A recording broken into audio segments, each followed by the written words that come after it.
ரொம்ப சந்தோஷமான நாள். நான் பாஸ் பண்ண எல்லாருக்குமே வாழ்த்துக்கள். பாஸ் பண்ண போக இருக்கும் மாணவர்களுக்கும் வாழ்த்துக்கள். ஆக்சுவலாக பாஸ் பண்ண எல்லாருமே ரொம்ப என்ஜாய் பண்ணிடணும். ஏன்னா நம்ம உழைப்புக்கு கிடைச்ச ரெகக்னிஷன். ஏன்னா மற்ற ஆளுக்குன்னு வேலை பார்த்தா ஒரு குறிப்பிட்ட டைம் மட்டும் தான் வேலை பார்ப்போம். நமக்கு நம்ம வேலை பார்க்கும்போது தான் டைமே பார்க்காம வேலை பார்த்துட்டே இருப்போம். அப்போ நமக்கு இது கிடைச்ச ரெகக்னிஷன் நல்லா என்ஜாய் பண்ணிடுங்க. ஜேபி சொன்னது தான்.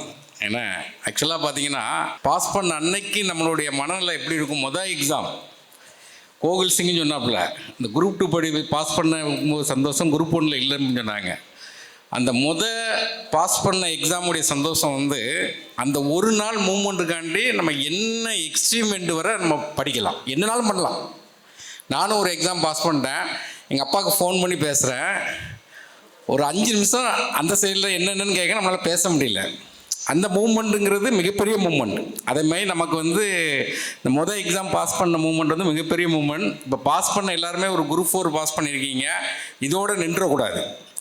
ஆக்சுவலாக இப்போ பாஸ் பண்ண எல்லாருமே பார்த்தீங்கன்னா அவங்கள யாருமே ரெக்கக்னைஸ் பண்ணலை. எல்லாருமே பேரண்ட்ஸுக்காண்டி குரூப் 4 பாஸ் பண்ணிட்டீங்க. உங்களுக்காண்டி குரூப் 1 பாஸ் பண்ணுங்க. அதை தான் முருகன் சார் சொன்னாப்புல, உங்கள் பேனாவை வச்சு நீங்களே எழுதுங்கன்னு சொல்கிறாங்க. நம்ம வாழ்க்கையை நம்ம மட்டும்தான் எழுத முடியும், வேறு யாருமே எழுத முடியாது. மற்றவங்க சும்மா பக்கத்தில் நிற்பாங்களே தவிர நீங்கள் தான் உருவாக்க முடியும். அதனால் உங்கள் எல்லையை நிப்பாட்டிடாதீங்க. 70 போஸ்ட்டு ஜேபி சொல்லிகிட்டே இருக்காப்புல, 69 போஸ்ட் ஒரு போஸ்ட் அவனுக்குங்கிற மாதிரி பேசி வச்சிட்டாப்புல. அது மாதிரி போஸ்டெல்லாம் பார்க்காம உட்காந்து தெளிவாக உட்காந்து படிங்க. யாரோ ஒரு ஆள் உங்களுக்கு சப்போர்ட் பண்ணுவாங்க. நீங்கள் அந்த எண்ணத்தில் இருந்தால் தான் யாரோ ஒரு ஆள் சப்போர்ட் பண்ணுவாங்க. நீங்கள் அந்த எண்ணமே இல்லைன்னு வச்சுருங்களேன். நிறைய பேர் பார்த்தீங்கன்னா நம்ம குரூப் 2 பாஸ் பண்ணியிருக்கேன், 2வது குரூப் 2க்கு வருவோம் அப்படிங்க. அப்படி நீங்கள் நினைக்கவே கூடாது. குரூப் 1 உட்காந்து எழுதணும். ஏஜ் இருக்கிற வரைக்கும் எழுதணும். இன்றைக்கி ஆக்சுவலாக ராமச்சந்திரன் வரல, அவரை பார்க்கும்போது பார்த்தீங்கன்னா அட்டர்மோஸ்ட் ஏஜ், அந்த ஏஜ் வரை எல்லா எக்ஸாமும் எழுதினார், விடவே இல்லை. அப்போ அந்த ஏஜ் இருக்கிற வரைக்கும் எழுதணும். அந்த ஏஜ் இருக்கிற வரைக்கும் சப்போர்ட் இருக்குமான்னு நமக்கு தெரியாது. அதனால் ஃபஸ்ட் அட்டம்ப்ட்லேயே நீங்கள் இந்த அட்டம்ப்ட்லேயே எழுதி பாஸ் பண்ணிட்டு போயிடணும். உங்கள் எல்லையை குறுகிய வட்டத்தில் போட்டுறாதீங்க. ஏன்னா அதை தான் தம்பி சொன்னாப்புல, எல்லாத்துக்கும் ஒரே எக்ஸாம் தான். குரூப் 4 பாஸ் பண்ணவங்களும் அதே டிபார்ட்மெண்ட்டில் வேலைக்கு போக போகிறாங்க, குரூப் 1 பாஸ் பண்ணவங்களும் அதே டிபார்ட்மெண்ட் தான் வேலைக்கு போக போகிறாங்க. ஆனால் ரெண்டுக்கும் பார்த்தீங்கன்னா கிட்டத்தட்ட கேப் 20 to 25 வருஷம் ஆகும். அதனால் நீங்கள் aimless life is always useless life அப்படிம்பாங்க. அப்போ ஒரு எய்ம் இருந்தால் தான் நீங்கள் அந்த நோக்கி போக முடியும். இப்போ நீங்கள் பாஸ் பண்ணிட்டீங்க, நல்லா என்ஜாய் பண்ணலாம், செம்மையாக என்ஜாய் பண்ணலாம். இந்த மூமெண்ட்டுக்காண்டி தான் 4 வருஷம் 5 வருஷம் உட்காந்து படிச்சிருக்கீங்க. இந்த மூமெண்ட் கிடைக்க நல்லா என்ஜாய் பண்ணிவிடுங்க. இப்போ வேலைக்கு போன பிறகு 2 லைஃப் இருக்கும் நமக்கு. ஒர்க்கையும் பேலன்ஸ் பண்ணணும், ஃபேமிலியையும் பேலன்ஸ் பண்ணணும். அதில் நீங்கள் தான் ரெஸ்பான்சிபிள். ஆக்சுவலாக பார்த்தீங்கன்னா நம்மளை பொறுத்த வரைக்கும் பார்த்தீங்கன்னா ஒரு 3 இதை பேலன்ஸ் பண்ணணும். பொதுவாக என்னெல்லாம் பேலன்ஸ் பண்ணணும்னா, நம்மளுடைய ஒர்க்கு, 2வது பார்த்தீங்கன்னா நம்ம ரிலேஷன்ஷிப், 3வது பார்த்தீங்கன்னா ஹெல்த்து. 3மே பேலன்ஸ் பண்ணணும். நம்ம எதுக்கு இம்பார்ட்டன்ட் கொடுக்குமோ அது நமக்கு இம்பார்ட்டன்ட் கொடுக்கும். அப்போ இவ்வளோ நாள் பார்த்தீங்கன்னா ஒர்க்குன்னு பார்த்து ரிலேஷன்ஷிப்பை விட்டுருப்பீங்க, சிலவங்க ஹெல்த்தை கூட விட்டுருப்பாங்க. அப்போ நம்ம இவ்வளோ நாள் கொடுத்த இம்பார்ட்டன்ட் பார்த்தீங்கன்னா வேலைக்கு போன பிறகு 3க்குமே இம்பார்ட்டன்ட் கொடுக்கணும். ரிலேஷன்ஷிப்புக்கும் இம்பார்ட்டன்ட் கொடுக்கணும், அடுத்தது ஹெல்த்துக்கு இம்பார்ட்டன்ட் கொடுக்கணும், ஒர்க்குக்கு இம்பார்ட்டன்ட் கொடுக்கணும். வேலை கிடைக்கிற வரைக்கும். இப்போ எனக்கெல்லாம் பார்த்தீங்கன்னா ரொம்ப சந்தோஷமாக இருந்த காலகட்டம் எதுங்கன்னா படிக்கும்போது தான். செம்ம ஜாலியாக இருப்போம், படிக்கிறதே தெரியாது, செம்ம ஜாலியாக இருப்போம். ஏன்னா அப்போ நமக்கு ஒரே ஒரு பிரச்சனை தான் இருக்கும், வேலை இல்லைங்கிற மட்டும்தான் பிரச்சனை. மற்ற எந்த பிரச்சனையும் நமக்கு வரவே வராது. ஆனால் வேலைக்கு போன பிறகு நிறைய கமிட்மெண்ட் வரும், ஏகப்பட்ட கமிட்மெண்ட் வரும். அப்போ நீங்கள் வேலைக்கு போகும்போது ஒரே ஒரு பிரச்சனை தான். ஆக்சுவலாக பார்த்தீங்கன்னா 2002 எங்கள் அண்ணன் இறந்துட்டாப்புல. அப்போ நான் சிஜிஎல் இன்டர்வியூக்கு சென்னையில் தங்கியிருக்கேன். இறந்தது கூட எங்கள் அப்பா என்கிட்ட சொல்லலை, ஏன்னா இன்டர்வியூ போகிறான்னு சொல்லிட்டு. அது மாதிரி நிறைய பிரச்சனைகள் உங்களுக்கு வரவே வராது. ஆனால் வேலைக்கு போன பிறகு நமக்கு கமிட்மெண்ட் இருக்கும். அதனால் நீங்கள் என்ன பண்ணுங்கன்னா எல்லாத்தையும் பேலன்ஸ் பண்ணிவிட்டு உட்காந்து நீங்கள் என்னென்னா தைரியமாக உட்காந்து படிங்க. குரூப் 1 டார்கெட் வைங்க. இப்போ கோகுல் வந்திருக்காப்புல, தான் ஒர்க் பண்ணிகிட்டு இருக்காங்க. சும்மா டக்குன்னெலாம் எதுவுமே நமக்கு ஈஸியாக கிடைக்காது, நம்ம ஒர்க்கு தான் எல்லாமே. அதனால் குரூப் செலக்ட் ஆனவங்க எல்லாருமே லைஃபே என்ஜாய் பண்ணுங்கள். அதே நேரத்தில் நம்மளோட டார்கெட் வச்சு படிங்க. யார் கூட ட்ராவல் பண்ணணும்னு கேட்டிங்கன்னா படிக்கக்கூடிய ஆளுக்கு கூடயே ட்ராவல் பண்ணணும். தம்பி ஜேபி சொன்னாங்க, நான் 4 நாள் உட்காந்து தூத்துக்குள்ளே உட்காந்து கிளாஸ் எடுத்துருந்தேன் சார்னு சொல்லுவாங்க. அப்போ இதே மாதிரி நீங்கள் இந்த படிக்கக்கூடிய நம்ம என்ன பண்ணணும்னு கேட்டால், நமக்கு ஒரு படிக்கக்கூடிய எண்ணம் இல்லைன்னா டக்குனு இன்ஸ்டியூட்டுக்கு வந்துடணும். ஒரு ½ டே ட்ராவல் பண்ணிட்டீங்கன்னு வச்சுக்கோங்க, படிக்கக்கூடிய எண்ணம் வந்துடும். வந்துட்டு திரும்ப ஒரு எனர்ஜி ஏற்றிட்டு உட்காந்து படிக்கணும். நீங்கள் படிக்கக்கூடிய எண்ணத்தோடு இருக்கும்போது அந்த எண்ணத்தில் உள்ள ஆட்கள் உங்களை தேடி வந்துகிட்டே இருப்பாங்க. நேற்று பார்த்தீங்கன்னா இந்த துல்லாத மனம் துள்ளுமா, அது ஒரு பாட்டு வந்து நம்ம எதை தேடுறோமோ அதுதான் நம்ம தேடுன்னு சொல்லி ஒரு பாட்டு ஒன்று கேட்டேன். அதே மாதிரி தான் நம்ம எதை தேடுறோம், குரூப் 1 நம்ம தேடுறோன்னா குரூப் 1 நம்ம தேடும். இவ்வளோ நாள் நீங்கள் தேடினது குரூப் 4, உங்களை குறைச்சி எடை போட்டுக்கிட்டீங்க. நீங்கள் கொஞ்சம் உங்களுடைய எல்லையை வந்து வீழ்ச்சி போடுங்க. அதனால் குரூப் 1 இப்போ போட்டிருப்பீங்க, அப்ளை பண்ணியிருப்பீங்க, அழுத்தி படிங்க. இல்லை யார் பாஸ் பண்ணுவாங்க பாஸ் பண்ண மாட்டாங்களாம் கிடையாது. நம்ம உழைப்புக்கு ஏற்ற வேலை கண்டிப்பாக கிடைக்கும், எல்லாருக்குமே கிடைக்கும். அடுத்து பாஸ் பண்ண போகிறவங்க ஆஸ்பிரண்ட்டை பொறுத்த வரைக்கும் பார்த்தீங்கன்னா இந்த ஃபீல்டை சூஸ் பண்ணிட்டோம். சூஸ் பண்ண பிறகு நம்ம ரிவோக்லாம் பண்ண முடியாது, திரும்பலாம் போக முடியாது, வேறு வழியும் நமக்கு தெரியாது. இதே வழி தான், இந்த வழி மட்டும் தான் ட்ராவல் பண்ண முடியும். அதை தான் நிறைய பேர் வந்து சொல்லிட்டு போனாங்க. ஒரு தம்பி வந்து நான் 2 இதுக்கு மட்டும் தேங்க்ஸ் சொல்கிறேன், ஒன்று ஸ்டடி ஹாலுக்கு தேங்க்ஸ் சொல்கிறேன், இன்னொன்று பார்த்தீங்கன்னா டெஸ்ட்டுக்கு தேங்க்ஸ் சொல்கிறேன்னு சொல்லிட்டு போயிட்டாப்புல, டப்புன்னு இறங்கிட்டாப்புல. ஸ்டடி ஹால் என்ன கேட்டிங்கன்னா நம்ம என்விரான்மெண்ட், நம்ம எங்கேயோ ஒரு ஊரில் இருக்கோம். ஆனால் நம்ம என்ன பண்ணுறோம் கேட்டிங்கன்னா இந்த இடத்துல வந்து அசம்பிள் ஆகிறோம், யாருனே தெரியாது, நம்ம ஒருத்தர் ஒரு பழகுறோம். அப்போ ஒரு என்விரான்மெண்ட் வந்து எல்லாருமே ஒரே எண்ணத்தில் வந்து ஒரு இடத்துல பழகும்போது ஒரு ஸ்டடி ஹால் வந்து ஒரு என்விரான்மெண்ட்டை உருவாக்குது எங்கெங்கே இருக்குது. ரெண்டாவது பார்த்திங்கன்னா நம்ம வீக்னஸ் என்ன ஸ்ட்ரென்த் என்னன்னு கண்டுபிடிக்கிறது தான் டெஸ்ட்டு. ஒரு பொண்ணு சொன்னாங்க, லாஸ்ட் டெஸ்ட்டில் நான் 100 மேடம் தான் நினைக்கிறேன், டெஸ்ட்டே போட்டதில்லை. 2வது எக்ஸாமில் பார்த்திங்கன்னா டெஸ்ட்டு போட்டேன், மார்க் 172 எடுத்துன்னு சொன்னாங்க. அப்போ நமக்கு வந்து டெஸ்ட்டுங்கிறது மோஸ்ட் இம்பார்ட்டன்ட். இந்த 2மே ரொம்ப இம்பார்ட்டன்ட் காம்படிட்டிவ் எக்ஸாம். இந்த 2ஐயும் விட்டுறக்கூடாது.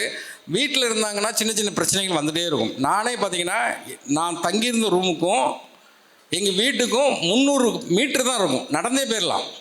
ஆனால் நான் வீட்டுக்கு போக மாட்டேன், வாரத்துக்கு ஒரு நாள் தான் போவேன். அது துணி துவைக்கிறக்காண்டி தான் போவேன், துணியெல்லாம் அள்ளிட்டு போய் துணி துவைக்கிறக்காண்டி போவேன்.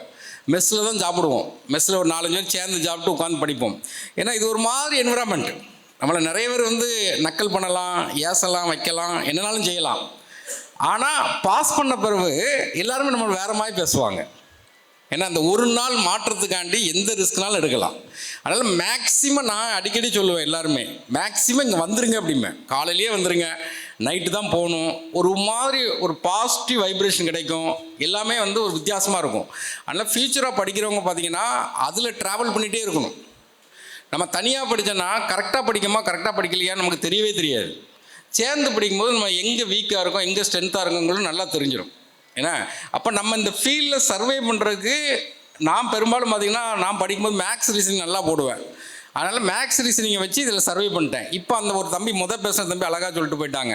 இப்போ அழகாக போட்டான், ஸ்கெட்சு கொடுத்துட்டான் பாருங்கள், மார்க் எவ்வளோ மார்க்குன்னு கொடுத்துட்டாங்க. இப்போ குரூப் 1 எடுத்துட்டிங்கன்னா பாலிட்டி 40 மார்க்கு 40 கொஸ்டின் சொல்லிட்டான். முந்தி நாங்கள் படிக்கும்போது அப்படிலாம் கிடையாது. இப்போ இது ஒரு ப்ளஸ் பாயிண்ட்டு, மேக்ஸே 25 கொஸ்டின் தான், பாலிட்டி எத்தனை 40. அப்புறம் பார்த்தீங்கன்னா எக்கனாமிக்ஸ் அட்மின் பார்த்தீங்கன்னா 50 கொஸ்டின் கேட்கான். அப்போ என்னுடைய பார்வைக்கு எக்கனாமிக்ஸ் ஒரு 30 கேட்கலாம், அட்மின் ஒரு 20 கேட்கலாம். அடுத்தது பார்த்திங்கன்னா தமிழ் சொசைட்டி ஒரு 40 கேட்கான். ஹிஸ்ட்ரி பார்த்திங்கன்னா நமக்கு எத்தனை கேட்கான்னா ஒரு 20 மார்க் கேட்குறாங்க. ஒரு 4 யூனிட்டை மட்டும் படித்து பாஸ் பண்ணிட்டு போயிடலாம். மார்க்கை பிரித்து கொடுத்துட்டான், குரூப் 4க்குமே பிரித்து கொடுத்துட்டாங்க. அதனால் எந்த இடத்துக்கு இம்பார்ட்டன்ட் கொடுத்து படிக்குமோ அந்த இடத்துக்கு இம்பார்ட்டன்ட் கொடுத்து படிச்சுக்கிட்டுறோம். ஆக்சுவலாக ரொம்ப சந்தோஷமான நாள். லைஃப்பை நல்லா வந்து படிங்க. ஏன்னா நம்ம உழைப்பாளர் தினம் இன்றைக்கி. ஆக்சுவலாக இது வந்து நம்ம உழைப்புக்கு கிடைச்ச ரெக்கக்னேஷன். எல்லாருடைய உயரமும் எதை சார்ந்து இருக்குன்னா அவங்களோட உழைப்பை சார்ந்து தான் இருக்கும். எவ்வளோ பெரிய ஆளாக இருந்தாலும் உழைப்பை சார்ந்து தான் இருக்கும். ராமநாதபுரத்தில் மிகப்பெரிய ரிசல்ட்டுக்கு காரணம் என்னென்னா இங்கே உள்ள ராஜேஷ். ஆக்சுவலாக 24/7 எனக்கு தெரிஞ்சு ராமநாதபுரத்தை நினச்சிட்டே இருக்கக்கூடிய ஒரே ஆள் இவனாக தான் இருப்பான்னு நினைக்கிறேன். ஏன் சொல்கிறேன் கேட்டிங்கன்னா, நான் ஆக்சுவலாக பார்த்தீங்கன்னா கனிமுருகன் சாராட்டு வாரத்துக்கு 2 வாரத்துக்கு ஒரு ஆட்டம் வந்துட்டு போயிருந்தார். நான் ஆக்சுவலாக வருஷத்துக்கு 1 அல்லது 2 தடவை தான் வந்திருக்கேன். ஆனால் 24/7 எதையாட்டு சொல்லிகிட்டே இருப்பான். ஏன்னா சொல்லிவிட்டு ராமநாதபுரம் மக்களுக்காண்டி அங்கே நீங்கள் சக்ஸஸ் ஆகிறக்காண்டி இப்போது முழுமையாக உழைக்கக்கூடிய ஆள் யாருன்னு கேட்டிங்கன்னா ராஜேஷ் தான். அவனுக்கு ஒரு கிளாப் கொடுத்துடலாம். ஏன்னா அவனுக்கு ஒரு அவனுடைய சொந்த மாவட்டம் தேனி மாவட்டம். ஃபுல் டைம் இங்கே வந்து கிடக்குன்னா அவனுக்கு அக்கறை அவனுங்க தேவையே கிடையாது. சும்மா டியூட்டிக்குன்னு வேலை பார்க்குற ஆளுக்கு இருப்பாங்க, ஏன்னா ஒரிஜினலாக வேலை பார்க்குற ஆளுக்கு இருப்பாங்க. அவனும் டியூட்டியுமே வேலை பார்த்துட்டு போகலாம். ஆனால் அவன் டியூட்டியுமே வேலை பார்க்கவே இல்லை. அவன் ஃபுல்லாக என்ன கேட்டிங்கன்னா ஒரிஜினலாக காலையிலேருந்து நைட்டு வரைக்கும் என்னென்ன சண்டை போட்டு வாங்குவான். ஆக்சுவலி இந்த மாதிரி பில்டிங் எங்கேயுமே கிடையாது. இவங்க தான் இவனுடைய ஃபோர்ஸில் கட்டியிருக்கான். அப்போ அந்தளவுக்கு பார்த்தீங்கன்னா உங்கள் மேலே ஒரு கேரிங். இது எதுக்கு சொல்ல வரேன்னு கேட்டிங்கன்னா அவனை பெருமைப்படுத்துறதுக்கு இல்லை. நீங்கள் தேடுனீங்கன்னா யாராட்டும் ஒரு ஆள் உங்களுக்கு சப்போர்ட் பண்ணுவாங்க. இவங்க தான் சப்போர்ட் பண்ணுவாங்க கிடையாது. யாரோ ஒரு ஆள் வந்து உங்களுக்கு ஏதோ ஒரு வடிவத்தில் வந்து சப்போர்ட் பண்ணிட்டு போயிடுவாங்க. நம்ம என்ன தேடுறோமோ, தாகம் இருந்தால் தான் தண்ணி நம்ம கண்ணில் படும். நீங்கள் தாகமாக இருக்கீங்கன்னா கண்டிப்பாக உங்கள் கண்ணில் வந்து தண்ணி படும். நம்ம ஒரு பைக் வாங்கணும்னு ஆசைப்படுவோம். அன்றைக்கி பார்த்தீங்கன்னா நீங்கள் என்ன பைக் வாங்கணும்னு நினச்சிங்களோ அந்த பைக் கண்ணில் மாட்டிகிட்டே இருக்கும். நம்ம ஒரு ஷர்ட் ஒரு கலர் வாங்கணும்னு நினைப்போம். அந்த ஷர்ட் போட்டவங்களாம் நீங்கள் கண்ணில் மாட்டுவாங்க. என்னென்னு நீங்கள் தேடுறீங்க, எதை தேடுறோமோ அதை நம்ம கண்ணில் மாட்டிகிட்டே இருக்கும். அதே மாதிரி தான் நீங்கள் படிக்கணும்னு ஒரு எண்ணம் மட்டும் இருந்தால் போதும். மைண்ட் செட் தான் எல்லாத்துக்குமே காரணம். என்னென்னா மைண்ட் செட்டு தான், வேறு எதுவுமே கிடையாது. நீங்கள் குரூப் 1 படிக்கணும்னு என்ன இருந்தால் யாரோ ஒரு ஆள் சப்போர்ட் பண்ணுவாங்க. யாரோ ஒரு ஆள் உங்களை கையை பிடிச்சி கூட்டு போவாங்க. யாரோ எல்லா விதத்திலும் சப்போர்ட் பண்ணுவாங்க. நல்லா யோசிச்சு பாருங்கள், நமக்கு உடம்பு சரியில்லைன்னா கூட யாரோ ஒரு ஆள் நமக்கு ஹாஸ்பிட்டலோட கூட்டு போவாங்க. அப்போ நம்ம தேடணும். தேடினா தான் வரும். இந்த என்விரான்மெண்ட்டை விட்டுறக்கூடாது. இப்போ நீங்கள் பாஸ் பண்ணியிருக்கீங்க தெரியுமா, இந்த கான்டாக்ட்டுங்கிறது மிகப்பெரிய கான்டாக்ட். இது கிடைக்கவே கிடைக்காது. இப்போ ஒரு 30 பேர் பாஸ் பண்ணியிருக்கீங்க, ஒன்றா உட்காந்து பாஸ் பண்ணியிருக்கீங்கன்னா ஒவ்வொருத்தரும் ஒவ்வொரு டிபார்ட்மெண்ட்டில் ஒர்க் பண்ணிகிட்டு இருப்பீங்க. ஏதோ ஒரு பிரச்சனை ஃபோன் அடிச்சிங்கன்னு வச்சிங்களேன், உண்மையிலேயே உங்களுக்கு ஹெல்ப் பண்ணுவாங்க. சும்மா பேருக்கு ஹெல்ப் பண்ணுற ஆளுக்கு தான் உலகத்தில் நிறைய பேர் இருப்பாங்க. இந்த கான்டாக்ட் வந்து கிடைக்காது. ஏன்னா ஒரு 3 வருஷம் ஒரே இடத்துலேருந்து படிச்சிருப்போம், நிறைய போராட்டங்களை சந்திச்சிருப்போம், நிறைய பண்ணியிருப்போம். இப்போ யாரோ ஒரு ஆள் உங்களுக்கு சப்போர்ட் பண்ண, இந்த கான்டாக்டை விட்டுறக்கூடாது. அடுத்தாப்பில் உட்காந்து படிங்க, 2A படிங்க. சார் செம்மையாக சொல்லிட்டு போனாங்க. இந்த சோசியல் டெவலப்மெண்ட்டில் சோசியல் வெல்ஃபேர் டிபார்ட்மெண்ட்டில் ஒர்க் பண்ணுறாங்க. அவர் செம்மையாக சொன்னார். ஒருத்தர் 200 அடித்த பிறகு வருஷம் 200 அடிக்காங்க, ஒருத்தர் டபுள் 200 அடிச்சிட்டாங்க அப்படிங்கிற மாதிரி சொன்னாங்க. ஆக்சுவலாக இந்த காம்படிட்டிவ் எக்ஸாமுடைய அவேர்னஸ் அதே தான். நானும் அதை அடிக்கடி சொல்லுவேன். ஆக்சுவலாக முதல்ல வந்து நம்ம பாஸ் பண்ணவங்க வந்து ஏதோ ஒரு ஊரில் ஒருத்தர் பாஸ் பண்ணுவாங்க, நம்ம அவ்வளோ நம்பலை. அதுக்கப்புறம் பார்த்தீங்கன்னா நம்ம கூட இருக்கவங்க பாஸ் பண்ணாங்க. அதுக்கப்புறம் பார்த்தீங்கன்னா நம்பி படிக்க ஆரம்பித்தோம். இப்போ பார்த்தீங்கன்னா எல்லா ஏரியாலையும் படித்து பாஸ் பண்ண ஆரம்பிச்சிட்டாங்க. எனக்குலாம் இந்த அவேர்னஸ் முத வந்து என்ன, பெருமா பொண்ணு ஒரு பொண்ணு பாஸ் பண்ணிச்சு. நான் 6ஆ படித்தேன். அப்போ ஒரு பொண்ணு பாஸ் பண்ணாங்க, பெருமா பொண்ணு பாஸ் பண்ணாங்க. அப்புறம் பெருமா பையன் ஒருத்தன் பாஸ் பண்ணான். அப்போ அந்த எண்ணம் வரும்போது நம்புகிறோம். இதே இது பார்த்தீங்கன்னா எவரெஸ்ட் சிகரத்தில் எவனோ ஒருத்தன் ஏறான்னு சொல்லி நம்ம ஏற மாட்டோம். நம்ம கூட இருக்கோம் ஏறினா நம்மளும் ஏறுவோம். அதே மாதிரி தான் நம்பிக்கை தான், வேறு எதுவுமே கிடையாது. இந்த நம்பிக்கை எப்போ வரும்? எல்லாத்துக்கும் டக்குன்னு வராது. நம்ம கூட இருக்கவங்க பண்ணால் நம்பிக்கை வரும். அப்போ நீங்கள் கூட இருக்கவங்க சக்ஸஸ் பண்ணியிருக்காங்க. ஆஸ்பிரண்ட்டுக்கு சொல்கிறேன், உங்களுக்கு கூட இருந்தவங்க தான் இப்போ குரூப் 4 வேலையை வாங்கிட்டு போயிருக்காங்க. அப்போ உங்களுக்கும் நம்பிக்கை இருக்கும். நம்ம மேலே நம்பிக்கை இருக்கும்போது எவனாலையும் ஒன்றுமே செய்ய முடியாது. இப்போ நானே பார்த்தீங்கன்னா நீங்கள் நல்லா படிச்சுட்டு இருக்கீங்க, சும்மா சொல்கிறேன், நீ உள்ளே வரக்கூடாது அப்படின்னு சொல்லி உங்களுக்கு வெளியே பார்த்துறேன், போயான்னு சொல்லிட்டு உள்ளே வந்துடுவீங்க. ஏன்னா உங்கள் மேலே உள்ள கான்ஃபிடென்ட் என்ன. அப்போ கன்சிஸ்டன்சிங்கிறது இம்பார்ட்டன்ட். இப்போ நம்ம சைக்கிள் பழகிறோம், உடனே பழக முடியுமா? பழக முடியாது. கன்சிஸ்டன்சியாக எஃபோர்ட் போட்டுகிட்டே இருப்போம். 2 கையை விட்டுட்டு ஓட்டுவோம். பைக்கில் 2 கையை விட்டு ஓட்டுவோம். அப்போ என்னென்னா தொடர்ந்து நம்ம போட்ட எஃபோர்ட் கன்சிஸ்டன்சி தான். அதனால் துணிஞ்சு படிங்க. இந்த மாதிரி ஒரு ஃபீல்டு இருக்க போய் தான் நம்மளை மாதிரி மக்கள் பார்த்திங்கன்னா, ஒரு சாமானிய மக்கள் வந்து அந்த எக்ஸாமை எழுதி ஒரு கவர்மெண்ட் வேலைக்கு போகிறோம். இப்போ நம்ம வேலைக்கு போனது நமக்கு மட்டும் கிடையாது, நம்மளை ஒரு ரோல் மாடலாக எடுத்து நமக்கு பின்னாடி உள்ள சந்ததிகள், அண்ணன் பொண்ணாக இருக்கலாம், அக்கா பொண்ணாக இருக்கலாம், பெருமா பொண்ணாக இருக்கலாம், எல்லாருமே நம்மளை ஒரு ரோல் மாடலாக எடுத்து படிச்சுட்டு இருப்பாங்க. அப்போ நம்ம பண்ணுறது வந்து நமக்கு மட்டும் உள்ள இது கிடையாது, நம்ம ஜென்ரேஷனுக்கே அடுத்த ஜென்ரேஷனுக்கும் சேர்த்து நம்ம உழைக்கக்கூடிய உழைப்பு. அதனால் துணிஞ்சு படிங்க. எல்லாத்துக்குமே ரெஸ்பான்சிபிள் நம்ம தான். அதுதான் கனிமுருகன் சார் சொன்னார், நம்ம தான் எல்லாத்துக்குமே காரணம், வேறு யாருமே காரணம் கிடையாது. நீங்கள் அழுத்தி படிச்சிங்க, அதனால் வேலை கிடச்சிச்சு. பின்னாடி வர்றவங்களும் அதே மாதிரி தான், அழுத்தி படிங்க. நான் எல்லா இதுலேயுமே சொல்கிறதா. நான் ஆக்சுவலாக பார்த்தீங்கன்னா நமக்கு அவ்வளோ கடவுள் நம்பிக்கைலாம் கிடையாது. ஆனால் அந்த நியூட்டன் தேர்ட்லான்னு சொல்லி ஒரு லா உண்டு. Every action is equal to opposite reaction வாங்க. இதை நான் வந்து ரொம்ப நம்புவேன். ஏன்னா எல்லாத்துக்கும் காரணம் நம்ம தான் அப்படிங்கிற நம்புவேன். எல்லாத்துக்குமே கம்ப்ளீட்டாக எல்லாத்துக்குமே காரணம் நம்ம தான். நம்ம என்ன செய்கிறோம் அப்படிங்கிறத பார்க்கணும். அப்போ நம்ம வந்து இப்போ கையில் ஒரு பால் இருக்குதுன்னு வச்சுக்கோங்க, ஒரு ரப்பர் பால் இருக்குது. நீங்கள் அந்த செவுத்தில் வீசுறீங்க, எவ்வளோ வேகமாக வீசுறீங்களோ அவ்வளோ வேகமாக அந்த பால் ரிட்டர்ன் வரும். நீங்கள் மெதுவாக வீசுனீங்கன்னா மெதுவாக வரும். அதே மாதிரி தான் இந்த ஃபீல்டு. நீங்கள் எவ்வளோ வேகமாக படிக்கிறீங்களோ அவ்வளோ வேகமாக வேலை கிடைக்கும். நீங்கள் மெதுவாக படிச்சிங்கன்னா மெதுவாக கிடைக்கும், வேகமாக படிச்சிங்கன்னா என்ன செய்யும்? வேகமாக கிடைக்கும். எனக்கு நிறைய இது ஒவ்வொரு இடத்துலையுமே. ஒரு ஆளை பார்த்து நீங்கள் சிரிச்சிட்டு போகிறீங்களா, அந்த ஆள் உங்களை பார்த்து சிரிப்பார். ஒரு ஆளை பார்த்து முறைச்சிட்டு போகிறீங்கன்னா அந்த ஆள் உங்களை முறைப்பார். எல்லாத்துலேயுமே நீட் அண்ட் தட்னா நான் அதை அப்பப்போ செக் பண்ணி பார்த்துட்டே இருப்பேன். இது முந்தி நடந்த சம்பவம் தான். காலையில் பார்த்தீங்கன்னா எங்கள் ஊரில் பார்த்தீங்கன்னா தருவ கிரவுண்ட் இருக்கும். அங்கே காலைல ஸ்விம்மிங் போவேன். ஃபஸ்ட்டு போகும்போது பார்த்தீங்கன்னா அதுக்கு தருவ கிரவுண்டு வந்து கவர்மெண்ட் கிரவுண்டு. அங்கே ஸ்விம்மிங் போகும்போது வழக்கமாக ஒரு இடத்துல போய் பைக்கை விடுவேன். ஒரு நாள் லைட்டாக லேட்டு, ஒரு 5 நிமிஷம் லேட்டு.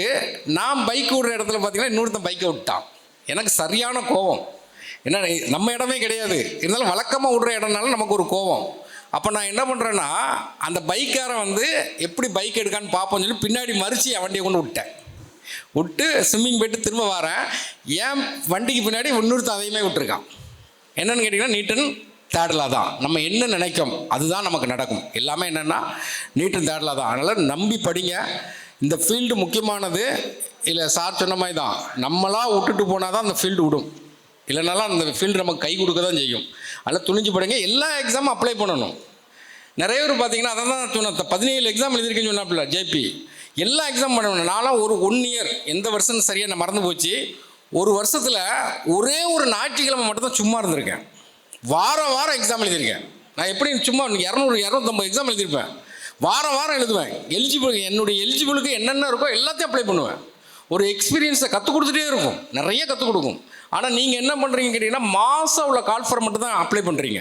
டிஎன்பிசி என்ன போட்டிருக்கான், பேங்க் என்ன போட்டிருக்கான், எஸ்எஸ்சி என்ன போட்டிருக்கான். செவ்வாய்க்கிழமை தினமலர் பேப்பர் எடுத்திங்கன்னா ஒரு 10 கால்ஃபர் போட்டிருப்பான். அதே இது பார்த்திங்கன்னா புதன்கிழமை தினகரனில் போட்டிருப்பான், சனிக்கிழமை பார்த்திங்கன்னா தினத்தந்தியில் போட்டிருப்பான். அதெல்லாம் நம்ம கண்டுக்கிறதே கிடையாது. அதில் ஒரே ஒரு பையன் இதேமாதிரி பேசிகிட்டு இருக்கும்போது ஒரே ஒரு பையன் தாராப்பூர் அட்டாமிக் பிளான்ட்டில் அப்ளை பண்ணான். உடனே எக்ஸாம், உடனே ரிசல்ட்டு. சம்பளம் வழங்குறீங்கன்னா 80,000 சம்பளம். இப்போ நம்ம என்ன பண்ணோம்னா ஒரு இதை மட்டும் பார்க்கணும், நமக்கு என்ன குவாலிஃபிகேஷன் இருக்குது. நமக்கு எல்லா எக்ஸாமுக்கு என்ன கேட்பான், மேக்ஸ், ரீசனிங், ஜிகே, கொஞ்சம் எக்ஸ்ட்ரா எடுத்திங்கன்னா இங்கிலீஷ் கொஞ்சம் கேட்பான், இவ்வளோதான். அப்போ நீங்கள் வந்து எல்லா எம்ப்ளாய் நியூஸ், இப்போ நாங்களாம் படிக்கும்போது எம்ப்ளாய் நியூஸ் வரும், அதை எடுத்து பார்த்துட்டே இருப்போம் என்னெல்லாம் நம்ம போட முடியும்னு. இப்போ அப்படி இல்லை, மாஸ் கால்ஃபர் அதை மட்டும் தான் பார்க்குறீங்க. எல்லா எக்ஸாமையும் போடுங்க, அப்ளை பண்ணுங்க, எழுதுங்க. அப்போ தான் நமக்கு வந்து அந்த ஃபீல்டில் சர்வே பண்ணிகிட்டே இருப்போம். ஒரு எக்ஸாமுக்கு போகும்போது அந்த மாதிரி மோட்டிவேஷன் யாரும் கற்றுக் கொடுக்க முடியாது. நாளைக்கு ஒரு எக்ஸாம் இருக்குன்னு வச்சுக்கலாம், இன்னிலேருந்து நீங்கள் கிளம்பி போவீங்க பார்த்தீங்கன்னா சரியான மோட்டிவேஷனாக இருக்கும். எக்ஸாம் எழுதி வருவீங்க பார்த்தீங்களா, அதை விட டபுள் மடங்கு இருக்கும். ஐயோ இந்த எக்ஸாம் விட்டுட்டோம், அடுத்த எக்ஸாம் வெளுக்கணும் அப்படின்னு சொல்லி பயங்கரமான ஒரு மோட்டிவேஷன் இருக்கும். இப்போ எக்ஸாம் அப்ளை பண்ணி எழுதணும். ஒரு மேடம் சொன்னாங்க, நான் ஒரு ப்ரைவேட் ஸ்கூலில் வேலை பார்த்தேன், 6 வருஷமாக உட்காந்து படித்தேன். ஏன்னா அந்த ஸ்ட்ரீட்டை நடந்து போகும்போது ஒரு மோட்டிவேஷன் கிடச்சின்னு சொன்னாங்க. அப்புறம் என்னென்னலாம் தப்பு விட்டேன், அதுக்கப்புறம் ரெக்டிஃபை பண்ணான்னு சொன்னாங்க. அதுக்கப்புறம் பார்த்தீங்கன்னா உங்கள் தம்பி வந்து சம்பளத்தை தரேன்னு சொன்னாங்க. அப்போ இதெல்லாம் என்ன கேட்டிங்கன்னா மைண்ட் செட்டு தான். அவங்களுக்கு எக்ஸாம் பாஸ் பண்ணணும், அது ஒன்று தான் தேவை. அதனால் யாராட்டும் ஒரு ஆள் உங்களுக்கு ஹெல்ப் பண்ணுவாங்க. லைஃப்பில் எல்லாத்துக்குமே காரணம் என்னங்கன்னா மைண்ட் செட்டு தான். ரொம்ப சந்தோஷமான நாள், லைஃப்பை நல்லா என்ஜாய் பண்ணுங்கள். ஏன்னா அதே நேரத்தில் பார்த்தீங்கன்னா சோசியல் ரெஸ்பான்சிபிலிட்டி எடுத்துக்கிடுங்க. தேங்க்யூ. சுரேஷ் IAS அகாடமி, வெற்றியின் முகவரி.